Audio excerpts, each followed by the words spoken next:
Hola, estamos aquí otra vez Hablando sin bemoles con la maestra María Eugenia Guerrero Rada, que para mí es muy especial tenerte hoy día aquí, porque Gracias. aparte de que tienes toda mi admiración como maestra, como cantante, como actriz, como directora escénica, todo tu currículum. Wow. Aparte, pues eres mi mentora, ¿no?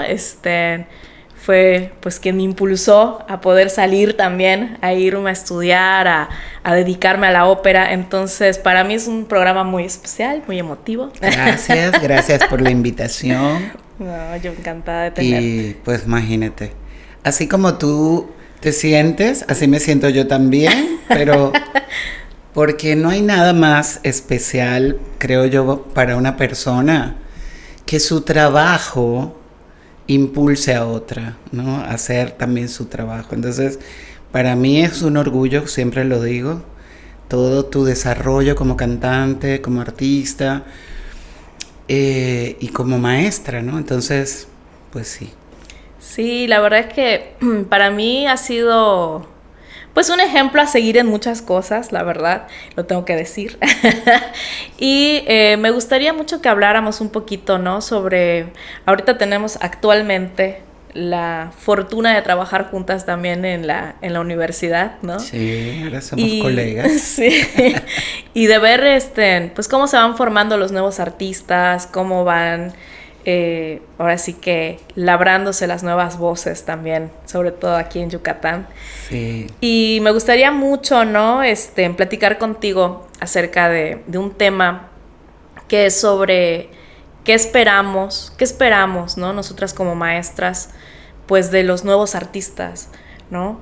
O sea, cuando llega una persona nueva que dice, me quiero formar, qué aptitudes debemos de buscar realmente en ellos, ¿no? Para que realmente puedan ser artistas, porque no todas las personas pueden llegar a ser artistas. A lo mejor todos pueden llegar a cantar, todos pueden llegar a ser músicos, pero no todos logran llegar a ser artistas, ¿no? Sí. Bueno, desarrollar una propuesta realmente pide mucha formación, mucho criterio y yo diría que una lucidez ante lo que viven, ¿no? Ahorita hace un rato hablábamos de que hay tantos cambios que se están generando a partir de la inteligencia artificial, de todo lo tecnológico. Eso está impactando en nuestra vida y en la sociedad de una forma que yo creo que nunca antes habíamos visto algo así. Es decir, que yo me preguntaba lo mismo, ¿no? ¿Hacia dónde va? En los 80 se decía que el arte estaba muerto. Y la posmodernidad nos ponía ante un panorama que realmente no lo veíamos así. Todavía creíamos que había mucho que había que desarrollar. Por lo menos yo lo veía así desde la universidad. Y yo no veía esa muerte del arte, pero hoy en día, con tantas novedades, ¿no? Digo, quizás no ante la muerte, pero sí ante unos cambios muy profundos de cómo el ser humano se está expresando, ¿no? Incluso, por ejemplo, la misma ópera, también estaba pensando en la ópera porque estoy haciendo mi tesis de maestría y decía, ok, ¿sobre qué voy a enfocar la puesta en escena de ópera? Y definitivamente el público está cambiando. Cómo el público, a partir de la pandemia, que fue como un parteaguas muy fuerte, ya la forma en cómo la gente quiere pasar su tiempo libre es muy distinta, ¿no? Es increíble porque la gente va corriendo a sus casas y se encierra, ¿no? Entonces, la oferta para que ellos salgan y para que ellos se interesen en salir al teatro, pues definitivamente tiene que cambiar, ¿no? Tiene que cambiar. Y las voces, por ejemplo, ¿hasta cuándo vamos a seguir pensando en que necesitamos un instrumento acústico, un cantante que se mantenga cantando solo con la ayuda de su apoyo y de su aire. O sea, eso es algo que tiene que ver con otro formato, ¿no? Uh-huh. En un formato en el que no existían micrófonos, no existía amplificación, no existía nada de eso. Pero ya existe. Entonces nosotros nos quedamos todavía trabajando sobre un formato que definitivamente puede cambiar, ¿no? Y que no hemos querido que cambie. Entonces, y que todavía lo vemos muy mal. Nosotras vemos muy mal que a alguien se le ponga una amplificación en una ópera, por ejemplo. Uh-huh. Que no sea una ópera del siglo XX. Puristas de la ópera. Es que así seguimos, ¿no? Entonces, sí hay una necesidad de cambios en muchos sentidos. Incluso hoy en día hacemos audiciones a los nuevos alumnos, uh-huh, y ese alumno ni siquiera ha escuchado muchas veces ni siquiera una ópera completa. No sabe qué está haciendo. Entonces van y yo quiero cantar música clásica, quiero cantar ópera, y tú dices, bueno, ¿por qué esto, no? ¿Por qué quieres cantar esto? Claro. Entonces sí hay muchas interrogantes y muchos cambios que pueden ser muy interesantes porque nos van a llevar hacia nuevas formas de expresarnos y de hacer ópera y de hacer arte, ¿no? Entonces sí estamos ante... Yo no lo veo como un panorama desolador para nada. Yo lo veo ante un cambio enorme estético que va a venir a partir de esto. A mí sí me llama mucho la atención, fíjate que a mí se me ha dado mucho ahorita también acercarme de repente a algún alumno que me dice, es que yo no me quiero dedicar a la ópera. Está estudiando para ser cantante de ópera, está estudiando en la universidad, pero no quiere dedicarse a la ópera. Y le digo, ¿y qué quieres dedicarte? No, pues es que a mí me interesa más como la dirección coral o la dirección, ¿no? Y me metí a canto para poder pues saber cómo hacerlo, ¿no? Cómo cantar, cómo educarme.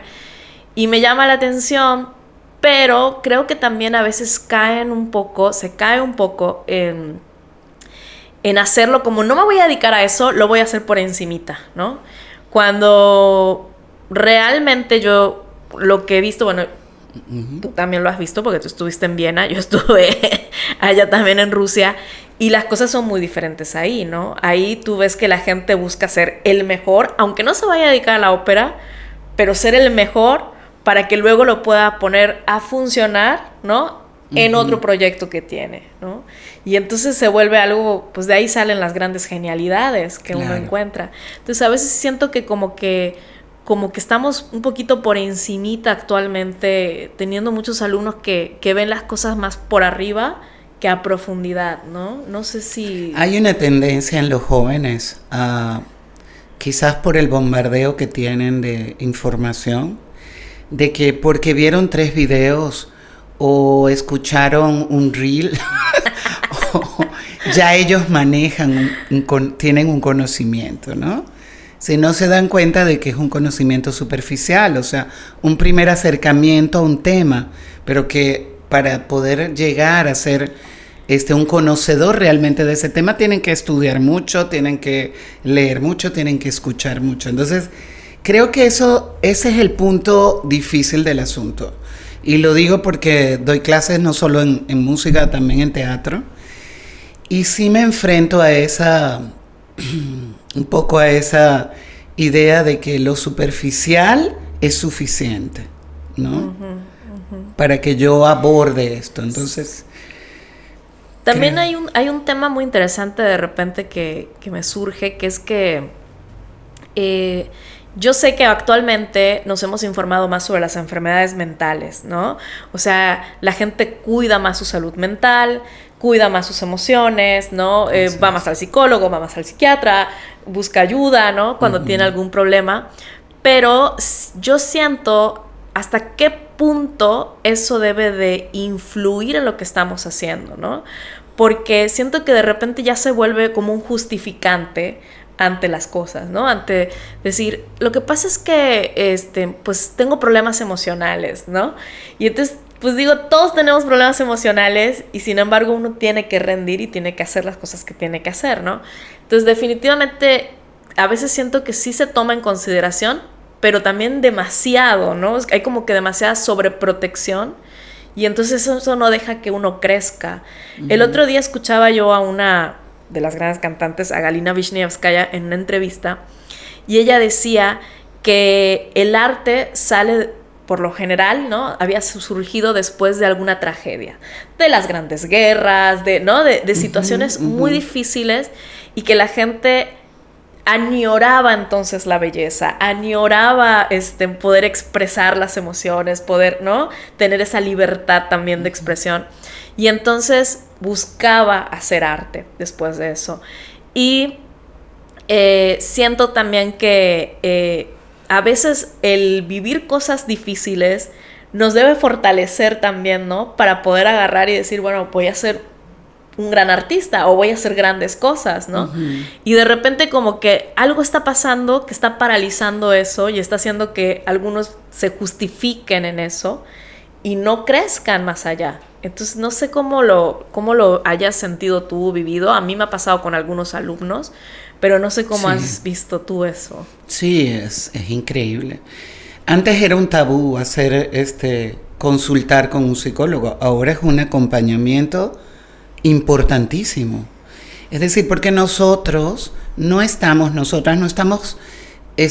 capacitadas para hacer ese acompañamiento, ¿no? Entonces, hoy en día es esencial el acompañamiento psicológico porque creo que parte de estos cambios que hablábamos era justamente esa fragilidad, ¿no? Ante lo que ocurre, cómo lo voy a hacer, la falta, por ejemplo, la baja, hay muy baja tolerancia a la frustración. Entonces, todo esto que antes a nosotros nos decían, mira, tú no te cansas, yo cómo te eduqué a ti, terrible, ¿no? De verdad me hubiesen metido presa en esta época. Pues sí, pero así me educaron a mí también. Entonces, de alguna forma uno va educando como te educaron, ¿no? Yo no empleo esos métodos, obviamente, ¿verdad? Dialogo más y comprendo más, ¿no? Porque ya no hay esos... Cada vez los jóvenes son más renuentes o más frágiles ante el regaño. Por ejemplo, alguien me dijo el otro día, mira, si tú los regañas, ve lo que pasa. Se desmoronan y se repliegan, ya no quieren hacer nada, se cierran. Entonces hay que... ¿Qué es lo que para mí ha logrado, qué ha logrado en mí todo esto? Bueno, observo más las reacciones del alumno, dialogo más, comprendo más, me ha hecho más comprensiva ante el alumno. Antes mi propia juventud, ¿no? Y mi propia falta de manejar todo esto me hacía muy brusca, ¿no? Yo no quiero volver a ser esa que era, ¿no? Aunque tuve muy buenos resultados. Muy buenos resultados, definitivamente. Eduqué guerreras, ¿no? Sí. Y guerreros. Bueno, pero ya no. O sea, ahorita sí hay que comprender mucho y sí, definitivamente tenemos que tener el acompañamiento de un psicólogo porque es una carrera dura. Es una carrera muy dura. El campo de esta carrera te lo haces tú mismo, pero es una carrera muy cara, muy costosa. Una producción de ópera pequeña te puede costar $500,000, por ejemplo, pequeñita. Luego el impacto, o sea, el público al que va esto. Aquí hemos tenido la suerte, de verdad, y el privilegio de que hemos podido crear un público para la ópera. Es una de las ciudades de la República donde a la gente le gusta y la sigue, y cuando se hace una ópera se llenan varias funciones, pero eso no es lo común, ¿no? Claro. No es lo común. Entonces, creo que no es la carrera que ellos creen que es, ¿no? De que lo van a llamar y vamos a hacer la ópera, ¿no? Sino que pues sí hay también la necesidad de que tú gestiones todo lo que son los presupuestos, el enlace y las redes de apoyo para la ópera, o sea, todo esto que hay que hacerlo, que es un trabajo que hay que hacer si quieres hacer ópera. Ya casi nadie te llama para decirte, ven, vamos a hacer una ópera, ¿no? Qué chévere. O sea, tenemos que volvernos gestores de lo que queremos hacer, sea ópera, sea teatro, sea música. Entonces, sobre todo aquí en México, ¿no? O sea, yo siento que al menos en Rusia había como muchos teatros, muchas producciones, entonces había muchos cantantes también, ¿no? Una infinidad de cantantes, la cola era así, pero y buenísimos. y buenísimos, sí, todo, pero había más oportunidad, ¿no? De pues yo voy a estar todas las audiciones y voy a estar todos los ensayos y si se equivoca la cantante, yo, escúcheme a mí, ¿no? Y entonces, pues así era como uno obtenía los roles, pero aquí definitivamente como no hay realmente, sobre todo aquí en Yucatán, no hay una compañía tal cual de ópera. Bueno, tú formaste una que está empezando, que es Ópera Viva. Sí, pero Ópera Viva surge como más bien algo, como una productora, más que como una compañía. Que como una compañía. Realmente nunca lo vi como una compañía. Nunca lo he trabajado así, ¿no? Sí. Entonces aquí no hay realmente eso, no hay como un campo laboral ya forjado, ¿no? Entonces, como dices, es uno abrirse, tienes que entregar la propuesta, tienes que crear todo, ahora sí que desde cero, ¿no? Sí, y buscar el presupuesto y buscar, o sea... Sí, el futuro es la autogestión, porque a nivel gubernamental no hay ningún interés. Hay un interés, pero mínimo, ¿no? Ese interés mínimo, pues me mantiene a mí en el taller de ópera. Llevo 22 años trabajando contra viento y marea. A veces se han hecho óperas. Se apoyó mucho durante el primer periodo, pero ya después fue navegar en ríos, en aguas revueltas. Y afortunadamente, fíjate, el taller de ópera ahorita... Fijos como estudiantes tenemos 30 cantantes, o sea, es bastante. Y con 20 años de trabajo, por supuesto, 22 años de trabajo continuos, por supuesto tienes un grupo preparado, que no es que cayó del cielo, ¿no? Se ha preparado y con el continuo trabajo, tanto en montajes sinfónico-corales, como óperas, producciones de ópera que se hicieron con la Sinfónica, pues el grupo se ha ido profesionalizando en el quehacer, ¿no?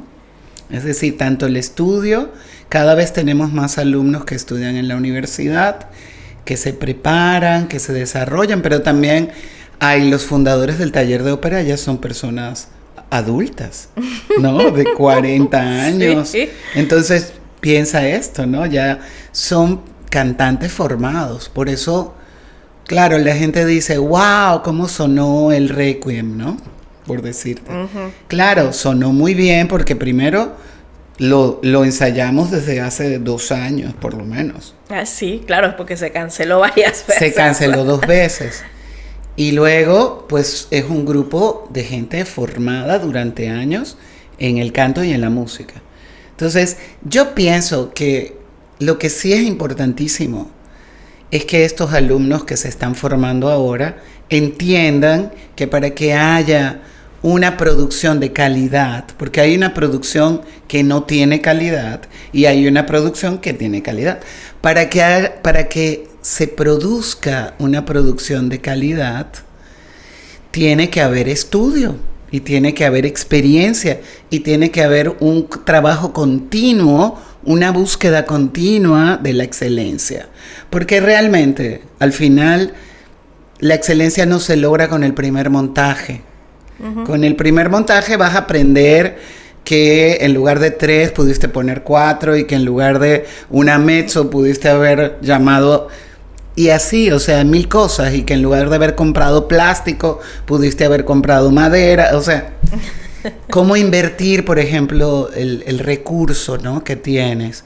Claro, maximizar el recurso, que lo mismo te vas a saber que con 5,000 pesos puedes hacer algo que se vea como de 200. Por ejemplo, si lo haces bien, porque sabes que al final la idea es la que te da el producto. Claro. Esa es mi experiencia. Si yo no tengo una idea que tenga contundencia, me puedes dar 3 millones de pesos y yo voy a hacer un desastre. Claro. Entonces, tiene que haber un concepto que se desarrolla con todos los agentes, tanto técnicos como el material humano, como tiene que haber un concepto que se desarrolla. Yo pienso que me parece muy interesante, por ejemplo, que exista el OLA, que es la ópera latinoamericana, ¿no?, que está apoyando las nuevas ideas y los nuevos formatos en la ópera. Eso me parece interesantísimo y me gustaría que también llegue acá, porque todo llega hasta el centro del país, ¿no? Uh-huh. Ahorita hay una muy buena gestión en cuanto a la ópera en Bellas Artes. El estudio de ópera que ahora lo está gestionando María Catzavara, veo que ella está viéndolo como un proyecto a futuro, es decir, que impacte realmente en el sector desde la formación, ¿no?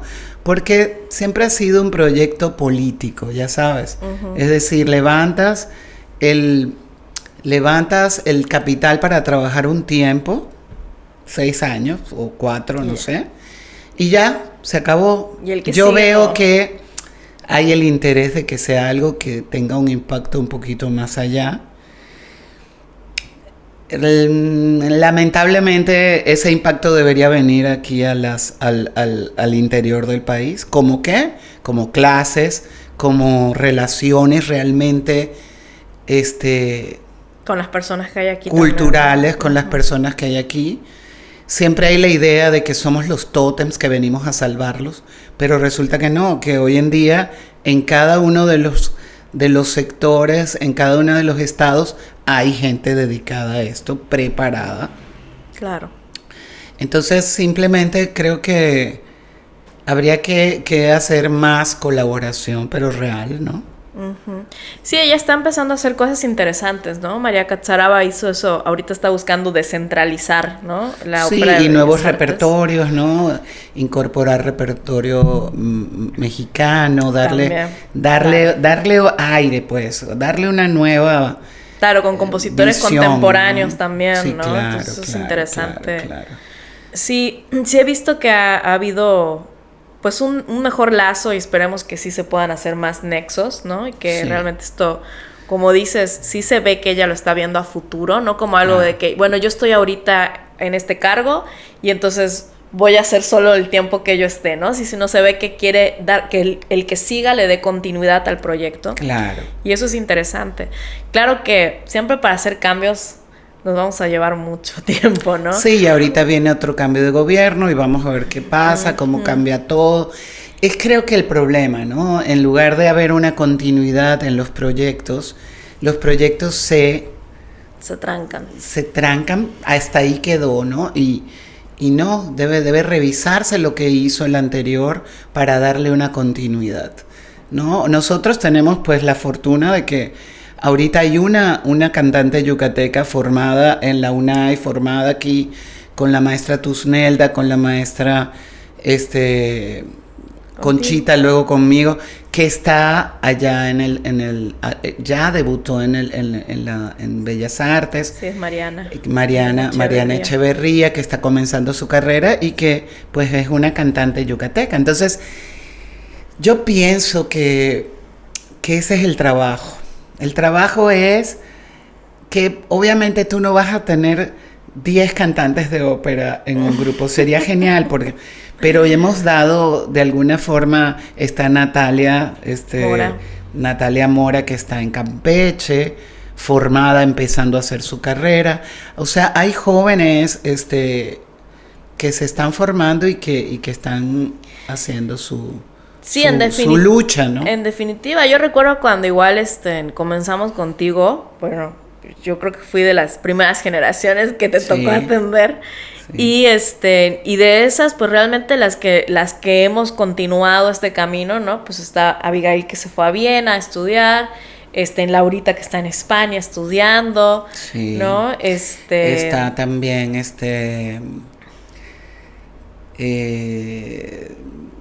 Eduardo Tut, que también está en España. Está allá.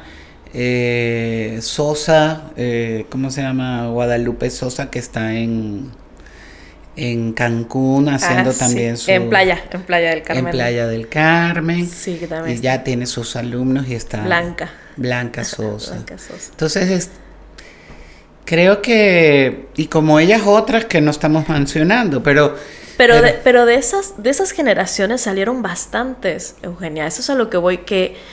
Yo recuerdo, por ejemplo, está Estela también, que también canta, está aquí, pero canta también muy bien. Mucho, y es muy buena y es una gran cantante y una gran artista, ¿no? Sí. Entonces, han surgido muchas que han estado, y sí, como tú dices, no estamos nombrando a todas, hay un montón. Sí. Pero algo ha pasado, porque yo sí recuerdo que cuando yo estudié contigo, había mucho apoyo en ese entonces, o al menos yo así lo percibía, porque yo estando en el grado medio superior, porque yo aquí hice el medio superior, ¿no? Sí.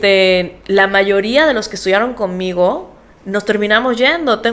Pues, tú te acuerdas, ¿no? Karim, que se fue a Alemania y luego está en Estados Unidos estudiando. Es que esa fue una generación que dio músicos mucho. Muy buenos músicos en todos los instrumentos, ¿no? Sí, otros se fueron a Italia, otros se fueron... Entonces, realmente... pero yo recuerdo que a mí me daban clases de italiano desde el medio superior, me daban piano complementario desde el medio superior, siempre tuve pianista acompañante, o sea, había muchas cosas que estaban muy organizadas, que en ese entonces yo recuerdo que la que estaba de directora era Marielis Sosa. Es que ahí a eso iba, es que el criterio de la dirección y de la coordinación es muy importante.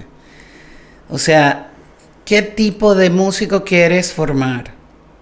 ¿No? Eso en Marielis estaba muy claro, ¿ves? O sea, ella a su vez fue formada de esa forma y eso era lo que ella quería. Entonces, creo que el punto está en qué tipo de alumnos y músicos quiere formar. Eso tiene que estar clarísimo. El criterio, ¿no? El criterio formó a esa generación que ahora todos son maestros. Y todos están por todos lados, ¿no? En México, en Europa, en Estados Unidos. Y son buenísimos músicos, pero era un criterio de apoyo, de exigencia, porque había mucha exigencia, ¿no? Había mucha exigencia. Entonces, hoy en día no le puedes exigir mucho, porque, bueno, es que él quiere cantar Disney. Yo no tengo nada en contra de Disney. Mis alumnos bromean conmigo y dicen, ya sé que a usted no le gusta Disney. No, yo fui una niña como todas que creció viendo Bambi y todo eso, ¿no? Disney. Pero Disney no es, ahí no se termina el mundo, ¿no? Claro. Entonces, hoy en día tú, a ver, ¿qué te gusta? Bueno, me gusta. Entonces, bueno, vamos a ver. Entonces, empieza uno a bajar la guardia con respecto a eso, ¿no? Es decir, ¿hasta qué punto, diría yo, tenemos que complacer en lugar de formar? Yo creo que ese es el punto. Yo ya tengo la respuesta.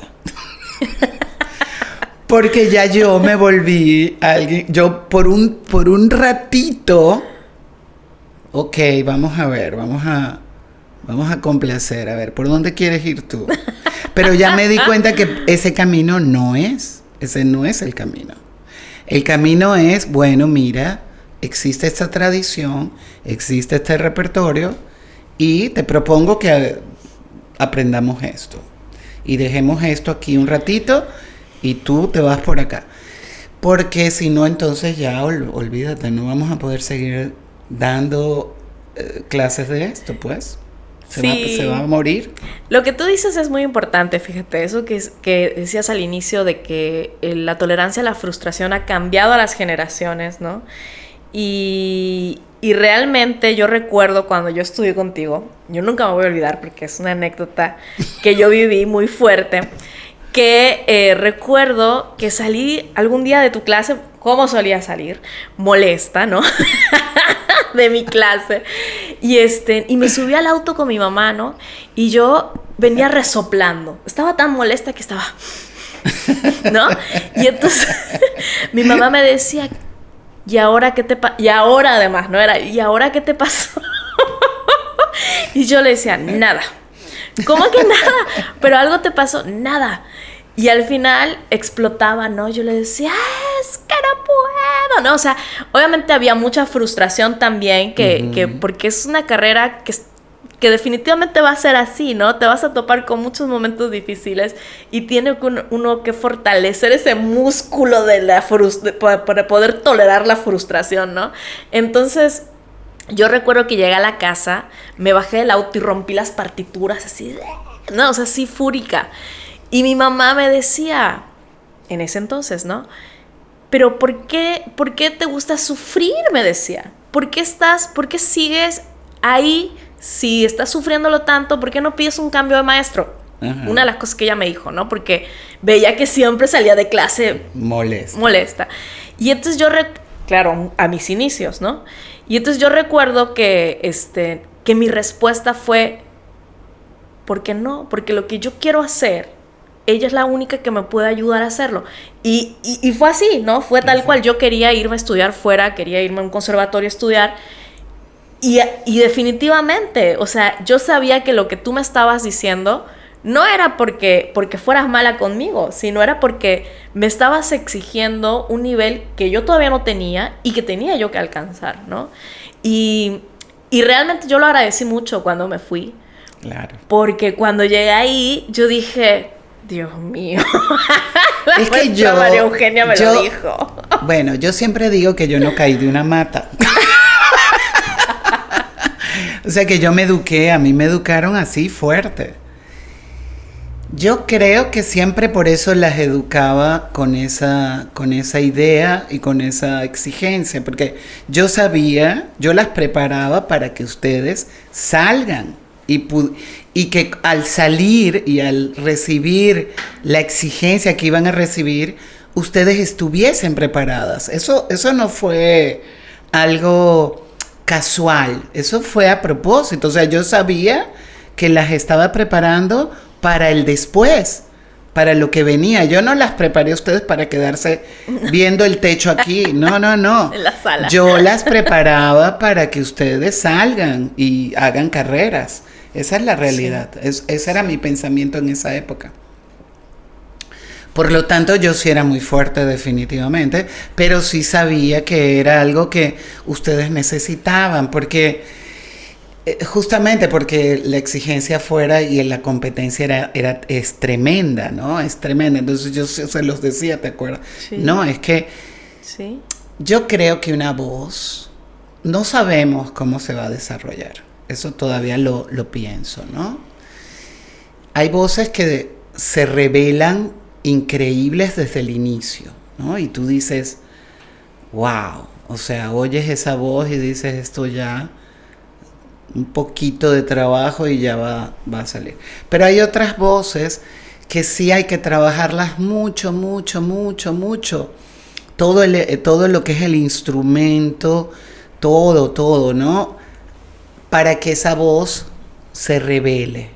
Claro. Entonces, hay gente que no soporta ese trabajo, porque ese es un trabajo de verdad como un escultor que cincela una piedra y de esa piedra surge una belleza de escultura, ¿no? Es un trabajo que tienes que ir haciendo y modelando esa voz, soltándola de ese cuerpo. Y obviamente un cuerpo, una persona tiene psiquis, una persona tiene hábitos, una persona tiene bloqueos. Entonces por eso el maestro de canto también tiene que tiene que estar muy preparado para, como ser humano, tiene que ser muy, muy resiliente, muy comprensivo también, muy observador del alumno, porque pues va a haber una resistencia. Va a haber resistencias tremendas, llantos, porque esa persona está cambiando. Tú tocas una voz y le estás tocando la psiquis. Porque tú te reconoces en tu voz. Esto siempre se lo he dicho, es que tú te reconoces en tu voz. Cuando empieza a cambiar la voz, tú sientes que te está cambiando la personalidad. Entonces, sí. hay una desesperación de un momento en el que tú ya no te reconoces en esa voz nueva que está surgiendo, y sí hay un momento de mucho miedo. Entonces es un proceso bellísimo que yo, la verdad te digo, yo toda mi vida dije, yo quiero hacer todo menos dar clases de canto. Siempre dije eso. O sea, es increíble cómo la vida me dijo, pues no, fíjate, no, tú vas a dar clases de canto. Y cómo eso me ha dado un conocimiento. Yo diría que sí, es verdad que hoy en día pues sé mucho de canto, definitivamente, pero lo que me ha dado más es un conocimiento de lo humano que creo que de otra forma no lo hubiese tenido, fíjate, porque ha sido aprender, pero a profundidad, sobre lo que es el instrumento humano. Entonces ha sido de verdad que yo agradezco diario ese cambio de dirección, que afortunadamente no fue total, porque yo seguí expresándome como directora de escena, como cantante, quizás no tanto como me hubiese querido, pero sí no lo cambio por nada, porque eso me ha dado una experiencia de vida increíble, ¿no? La vida sigue, ¿no? La vida se desarrolla, uno se desarrolla y la vida continúa. No soy de la gente que quiere vivir siempre haciendo lo mismo, ¿no? Cambio y pienso y veo hacia atrás y digo, mira, este tiempo lo que dio por resultado, ¿no? Yo las veo a ustedes, el otro día estaba entre ustedes dos, Abigail, Coral y tú, y decía, mira, y veo hacia atrás y digo, wow, me imagino que así se sienten las madres cuando ven a sus hijas grandes, ¿no? Después que las vieron chiquititas, las limpiaron, las cuidaron. Entonces dices, wow, así me sentí yo, dije, mira. Yo me morí cuando mi alumna Claudia Carrillo estaba preparando la canterina y de repente cantó con la orquesta, ¿no? El aria. Y tú le dijiste, yo soy tu abuela musical. Y dije,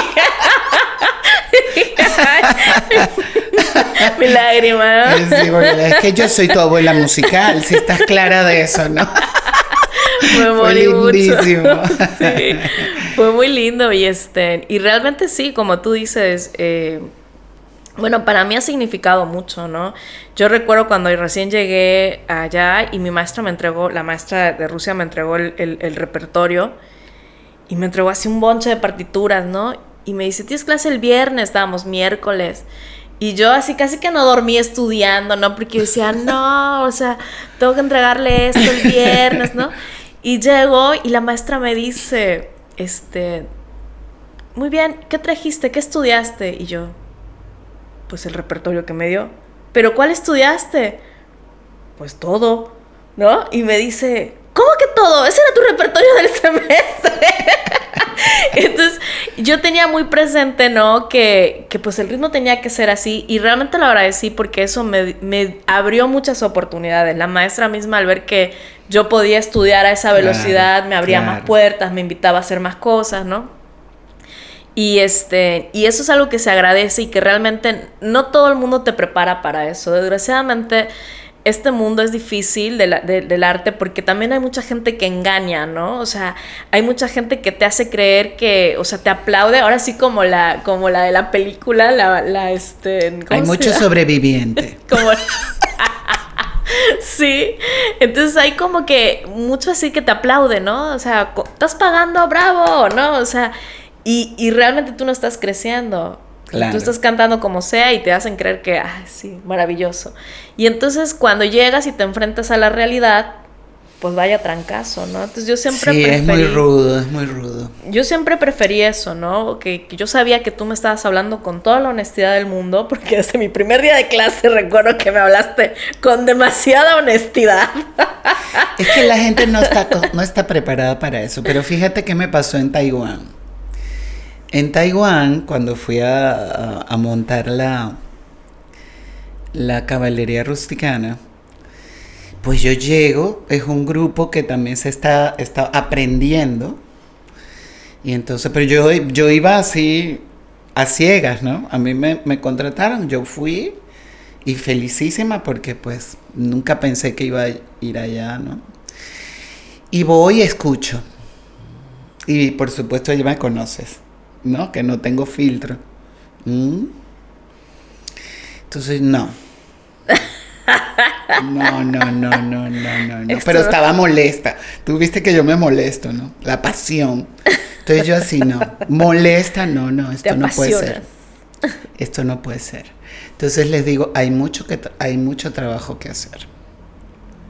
Wow. Les digo, ¿no? Mucho trabajo y estaba molesta. Entonces, bueno, fue un proceso bellísimo de trabajo. Yo soy, ya sabes, la perfecta para hacer ese trabajo, justamente. Y fue un trabajo bellísimo. Ellos se entregaron, se abocaron a trabajar todo lo que yo les dije y bueno, trabajaron muchísimo, de verdad que gente tan impresionantemente trabajadora, ¿no? Y rápida. Entonces, en uno de esos, un comentario que me hizo una fue, aquí la gente te quiere mucho. Entonces yo dije, sí, porque tú eres honesta. Tú les dijiste exactamente lo que pensaste cuando los escuchaste. Así me dijo. Claro, porque yo inmediatamente dije, no, esto... Entonces yo pienso que, pero fíjate, esa es la base del asunto. Tú no puedes hacer cambio diciendo mentiras. O sea, tú no puedes hacer ningún cambio si tú no ves cuál es la realidad a la que te vas a enfrentar, ¿no? Porque solo viendo esa realidad es que dice, aquí hay que cambiar esto, y hay que trabajar sobre esto y esto. Claro. Si tú te haces de la vista gorda y dices, qué bien, y eres hipócrita, la hipocresía no da nada. La hipocresía es lo más cobarde que existe. Es realmente quedarse callado ante lo que tu raciocinio y tu criterio te está dando a ver. Claro. Entonces, lo que pasa es que sí hay que ser muy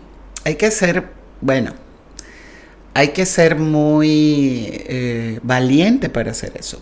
Y hay que estar dispuesto también a trabajar para cambiar eso.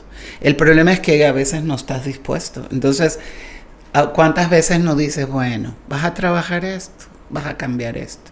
Entonces, ¿qué haces? Respiras profundo y no dices nada. Vas con la corriente. Yo he hecho eso. Yo no quiero hacer más eso. Así como te dije cuando estábamos hablando afuera, ya no quiero hacer eso. Creo que estoy en una edad en la que he hecho muchísimo. Dios me ha dado la gracia de poder trabajar en lo que me gusta desde que tengo uso de razón, la verdad. Desde muy joven. Y he crecido en esto, ¿no? No ha sido para mí fácil. Yo he tenido que trabajar como todo el mundo, en mi técnica, en todo, ¿no? He aprendido porque he luchado y he trabajado. Entonces a veces cuando tú te enfrentas con alguien que no tiene ni idea de lo que está diciendo, ni de lo que está haciendo, ni de lo que... y que te dice cualquier disparate, pues uno no se debe quedar callado. Uno le debe hacer ver, mira, ¿qué estás diciendo? Hacer frente. ¿No? Claro. Porque lo estás ayudando. Quizás es incómodo, porque sí es incómodo. decirle a alguien algo, ¿no? Pero sí, tienes que hacerle ver las cosas. Hay que enseñar. Es lo que quizás uno se fastidia o te aburre, ¿no? Estar siempre en la posición de estar enseñando. Pero estás aportándole algo a alguien. Quizás en el momento es incómodo, pero luego esa persona con el tiempo se va a dar cuenta, ¿no? Y regresando un poquito a lo que decías de que hay como un desinterés acerca también pues ahora sí que de las personas que están a cargo en el gobierno y en todo, ¿no? Con respecto sobre todo con respecto a la ópera, que yo también lo he vivido así, ¿no? Lo he sentido así. Entonces, ¿tú a qué crees que se deba que hay ese desinterés, ¿no? Por la ópera. Yo no creo que creo que hay una idea totalmente distorsionada, ¿no? de lo que es una ópera. La gente lo ve como algo elitista, algo para viejitos, bla, qué sé yo. Es simplemente un género musical. Yo lo veo más como un género musical, ¿no? Que se proyecta en el espacio y que pues necesita una producción y todo esto. Es un género al que tenemos quizás que tener una preparación, ¿no? Conocer la historia, conocer un poco sobre lo que van a ver, porque se hace en los idiomas originales y la gente pues no habla italiano, no habla alemán. Necesitan saber de qué va la historia, pero la música habla sola. Yo siento que la música habla sola, ¿no? Creo que el desinterés no es solo con la ópera. Creo que el desinterés es un desconocimiento. O sea, en primer lugar, el gestor sabe hacer ¿qué? Sabe hacer un presupuesto, ¿no? Un plan de trabajo, sabe hacer cartas, sabe todo eso, que es importante, muy importante. Pero el artista es el que sabe desarrollar un concepto, es el que sabe dirigir un proyecto artístico. Entonces son dos ramas muy diferentes. En el gobierno no pueden haber solamente gestores. Tienen que haber gestores y tienen también que haber artistas involucrados en la programación de todo lo que se va a llevar a cabo en 1 año, en 2 años, en 6 años. Porque además no puedes pensar que un proyecto cultural se va a quedar solamente en 1 año. O sea, es un proyecto cultural que tiene que desarrollarse en un número de años, ¿no? Entonces, tiene que haber artistas involucrados en la parte gubernamental de proyectos, porque si no, el gestor se queda solo y ya la verdad, hay muchas cosas que él no maneja de información, de necesidades artísticas, de muchas cosas que él no sabe. Entonces, ¿a quién le vas a ir con los gritos? ¿A una persona que no maneja esa información? No, tiene que haber un trabajo en conjunto del gestor con el artista. Entonces, porque ese artista sabe, mira, vamos a hacer una ópera, vamos a hacer un ballet, vamos a hacer una vaquería, vamos a hacer, o sea, las necesidades de toda la comunidad, porque en la comunidad hay de todo. Así es. Hay gente que toca reggaetón, hay gente que canta ópera y hay gente que le gusta la cumbia, o sea, y todo es cultura y todo necesita un apoyo. O sea, es que sería una tontería que yo diga, bueno, sí, vamos a hacer solo ópera. No. Es decir, pero hay un sector que hace ópera y hay un sector que necesita un apoyo para presentar sus óperas y hay un sector que necesita también los espacios para hacer sus reggaetones. O sea, todo es manifestación de cultura, todo es expresión del ser humano y no todos los seres humanos nos expresamos igual. Así es. Entonces, no le puedes dar solamente apoyo a un sector. O sea, tienes que saber que es riquísimo y la diversidad es enorme. Y ahora que tenemos, por ejemplo, la Universidad de las Artes, se están formando cineastas, se están formando artistas visuales, se están formando y sus ramas, porque hay todo lo que es todas las transculturas y todo lo que se está gestando en medio, ¿no? Que involucra a todas las artes. O sea, hay videoastas que están trabajando con cantantes, o sea, es una belleza. Sí. El futuro yo lo veo como un futuro lleno de belleza, o sea, de posibilidades de expresión que nosotros ni siquiera podemos imaginarnos, ¿no? Todo lo que es este arte de la inmersión, de crear el espacio para que la gente esté inmersa en ese espacio. Imagínate eso con la ópera. Eso es una belleza. Nosotros hemos trabajado con el taller de ópera, acuérdate, siempre trabajamos en espacios no convencionales, sí, buscando que la gente esté dentro de la obra, ¿no? No pensábamos en una escenografía a la italiana, sino la gente está dentro del espacio. Imagínate ese espacio que haga uso de lo inmersivo. Claro. Eso es una belleza. Entonces, bueno, yo sí siento, yo no soy de las que ve el futuro como con pesimismo, no. Yo lo veo como algo que va a ser impresionante. Impresionante. O sea, por eso ahorita estamos ante un cambio tan profundo a nivel filosófico, ético, moral. O sea, todo se está viniendo abajo. El sistema está cambiando. Uh-huh. Totalmente. Y nosotros somos mujeres y hombres que estamos viviendo la transición. Es muy fuerte, es lo que vivió el mundo cuando cambiamos es 1900. Es Belle Époque, pero visto ahora en el siglo XXI. O sea, son cambios muy profundos y muy bellos, es la transición. Pero también es rudo para nosotros porque venimos de un formato plano. Entonces los cambios de perspectiva son muy fuertes y a veces no queremos, ¿no? No queremos, entonces hay resistencia y lo que hacemos es criticar a los jóvenes. Los jóvenes necesitan asistencia y orientación. No puedes decirle a un joven, ay, sí, tú tienes un problema, no sé, X. Y lo llenas de pastillas, como vi un meme por ahí. No necesitamos que nos llenen de pastillas para no darnos cuenta de la realidad. Es tal cual. O sea, no enseñes al joven a evadir, enséñalo a afrontar, oriéntalo. Pero nuestra generación está siendo muy negligente en eso.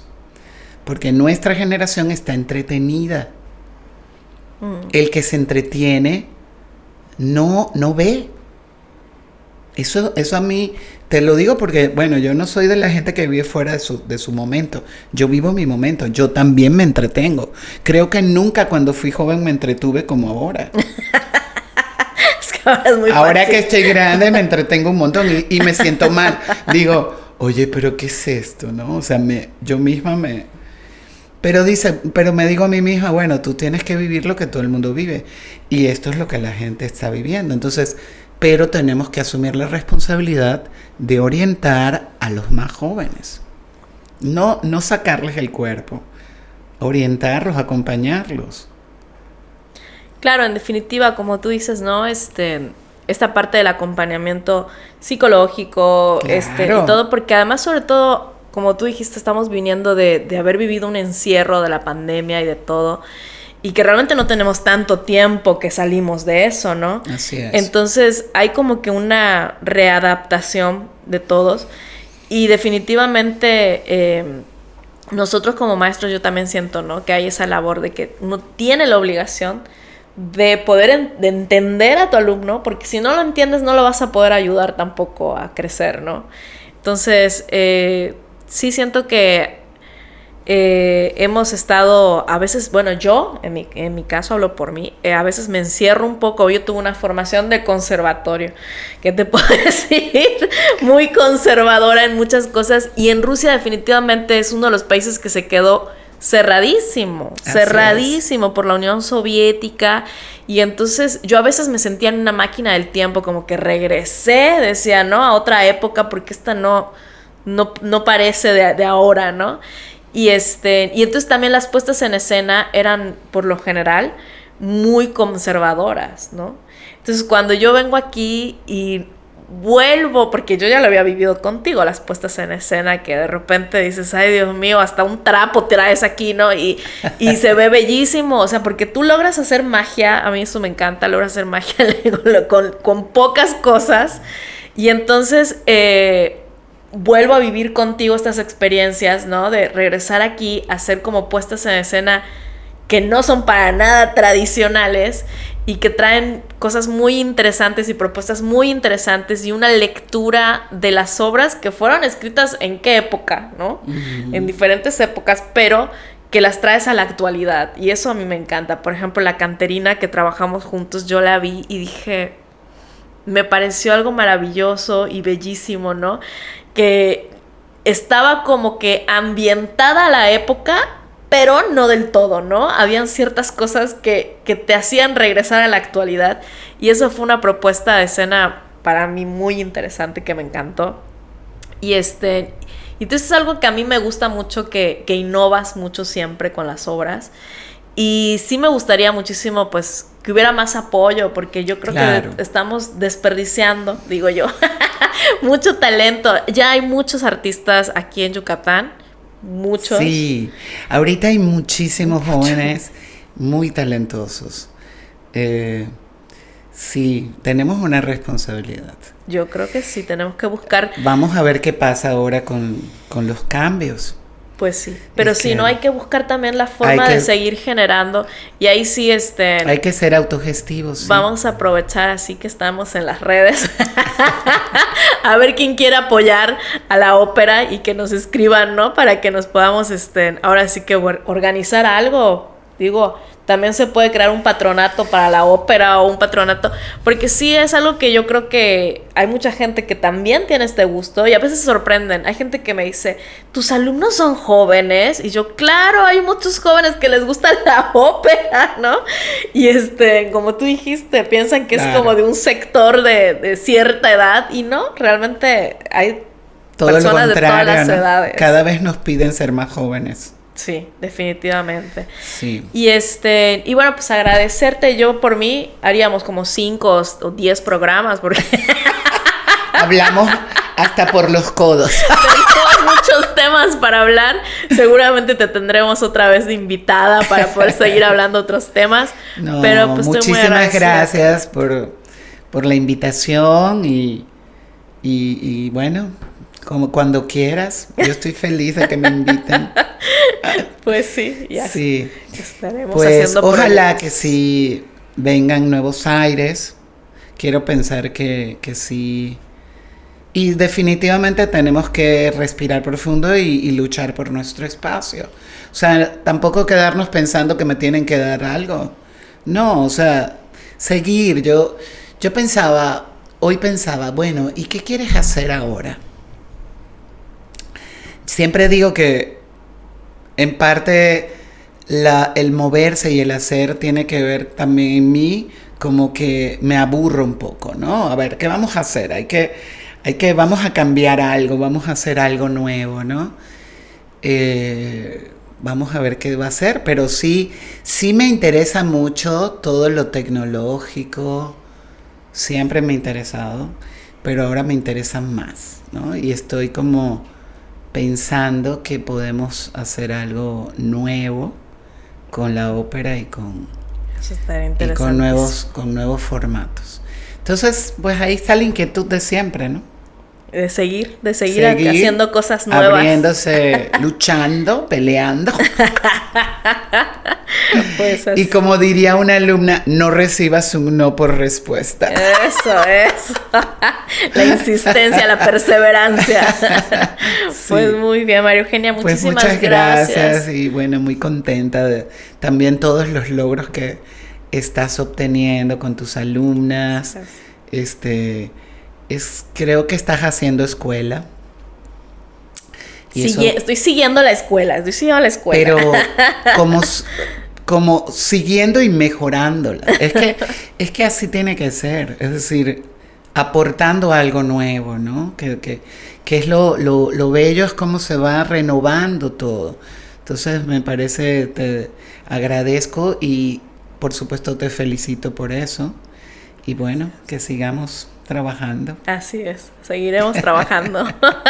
Pues gracias a todos por escucharnos y esperemos seguir aquí con nuevos invitados. Los esperamos para que sigan informándose sobre las artes.